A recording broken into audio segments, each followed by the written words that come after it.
pour mieux comprendre finalement comment ça marche, je vous ai demandé de calculer nos clés de naissance, celle de Claire, la vôtre et la mienne. On va voir le résultat à l'antenne. Ils ont fait un petit montage. On va les découvrir avec vous. Alors dites-nous, comment ça marche? Et on le fait sur Internet, Donc, ça. Alors, Oui, alors vous allez sur regardez, on a la même, Jean-François. C'est trop mignon. Alors qu'on n'est pas né le même jour. Extraordinaire. Allez-y. Ça, c'est extraordinaire. Quand on a vu ces clés, de voir que tous les trois, vous avez pratiquement la même clé. Alors qu'il y a 36 clés. Il y a des petites nuances. Vous avez vu que Karine et François ont la même clé et Claire a une clé un petit peu différente. Et si on regarde dans ces 4 nombres, il faut comprendre qu'une clé, elle se déploie dans un arbre, il y a plein d'autres informations. Mais juste de base, ces 4 nombres, le premier nombre, c'est le repère.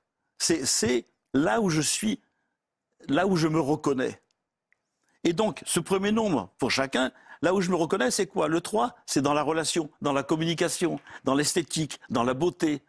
Voilà. Donc ça, vous êtes en train de dire que cette clé de naissance qu'on a tous, qu'on porte tous, nous dit quelque chose sur notre véritable nature profonde.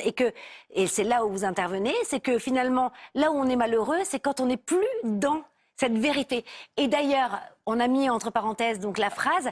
Alors, François et moi, on a la même. Allez-y, vous voulez bien en parler? Oui. Alors, ça, c'est ce qu'on appelle ce que j'ai appelé le récurrent. Le récurrent, c'est... On découvre que dans notre vie, il y a des situations qui reviennent régulièrement. On se retrouve dans des situations, ça recommence encore, etc., etc. Et en fait, qu'est-ce qui fait que on peut ne plus être dans ces situations-là? C'est quand on va se repositionner. Et se positionner, c'est quoi? On voit pour Karine et François, c'est plus jamais je me maltraite affectivement, sans bienveillance avec moi-même, pour garder une relation ou une fonction. Ça, c'est ce qui nous fait du bien intrinsèquement. En fait, c'est notre nature. À ce moment-là, vous comprenez, vous tranchez, vous vous repositionnez. Parce que ce premier nombre, c'est le nombre auquel on est identifié. C'est comme si je trouve plus important la relation que moi-même. Donc je dois garder ça comme un mantra. Ah mais absolument. Exactement. Et alors, et vous allez voir la suite parce que finalement après on vous appelle et on va vous raconter comment ça se passe. Justement, lorsque vous avez la clé de naissance d'une personne qui vous appelle, là vous commencez à travailler sur quelque chose. Mais on va en parler dans quelques instants.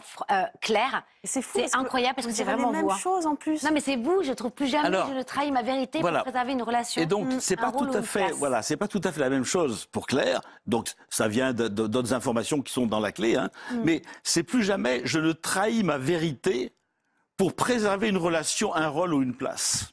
Et c'est ce que vous avez fait cette année, finalement. Vous avez complètement... Oui, ça, et ça vous a demandé beaucoup de courage de revenir à votre véritable nature. En amour, en famille. Oui. Ça a été une révolution cette année. Et ça, c'est vraiment un mantra qui permet... Enfin, un mantra, on peut dire, exactement, qui permet de se repositionner. Parce que ça veut dire que ce premier nombre, c'est qu'on est identifié à ça.